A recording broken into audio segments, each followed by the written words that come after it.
So what's up, guys? Let's say we placed the final order and now we received the invoices from the vendor or the supplier of us. So we go back to our purchase order file. I'm using my favorite shortcut here, clicking on all purchase order.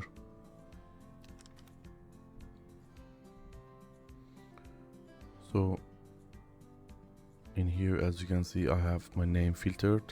You can do the same and click apply. And here is my vessel and my file. Let's say I click on the purchase order link. So in here, as you can see, the status is being shown as confirmed. So what we need to do, we need to take back this status. So in order to do that, what we need to do is to do any changes in this PO screen. Let's say I click on this item in the line details. So you see here, for example, I add another H.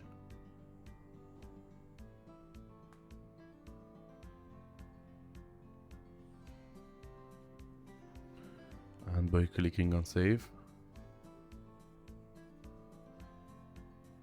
the status is now back to approved. And just after clicking on edit here, it is now being shown as save because I already clicked on edit. So when you click on edit, it means that these columns are now editable. So we enter the quantities.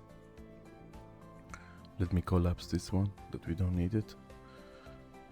In here you see the vendor quantity. Here is the column that we need to replace the delivered amount from the invoices to the system.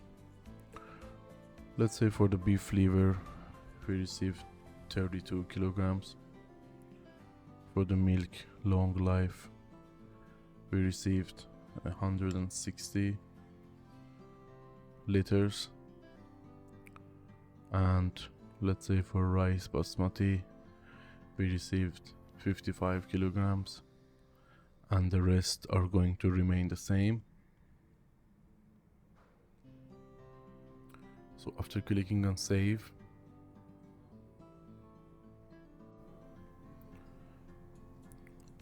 we need to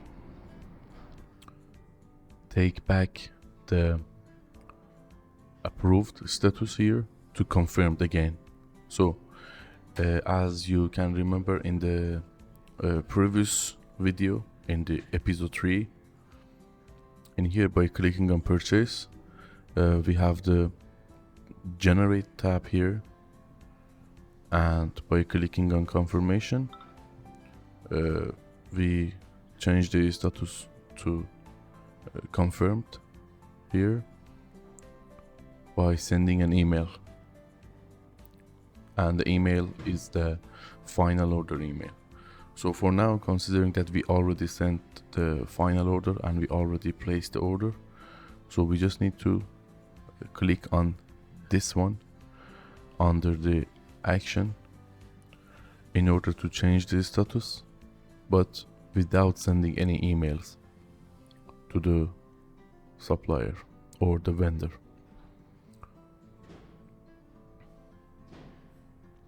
So after waiting for a few seconds, you can see that the status is now changed back to confirmed again. And as the last step, what we need to do is to click on receive, and in here we have the product receipt, which we already used in order to prepare the delivery note. But as you can remember, if we turn this option on, it's going to send an email to the email address that we want. But if it's turned off, it's just going to proceed without sending email. And in here, in the product receipt, you can write down your invoice header number, if it's only one invoice number or more than one, doesn't matter. So let's say for this one we say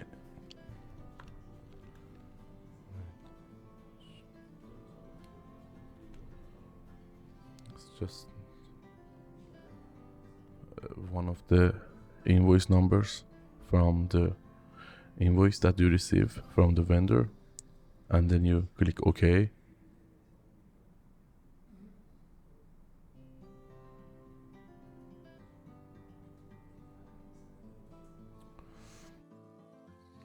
Yeah, so after waiting for a few seconds, you can see that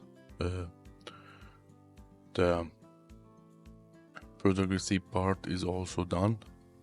But remember, whenever you want to make any changes, you have to take back the status to approved just by doing a small change in any of these items or columns here by clicking on edit, and then you confirm without sending the email, and then the product receipt.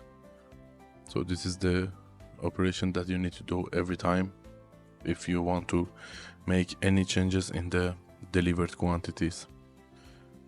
Something else that is worth of mentioning here is that you can see here the summary of the net amount and the summary of the total discount which we received from the vendor. And as I mentioned in the previous episodes, by using this footer option, by clicking on show footer, you can see I can hide it here, or I can click on show by clicking on this plus under each column. You can also add the summary of that column as per your own decision. And that's it. Thank you for your time.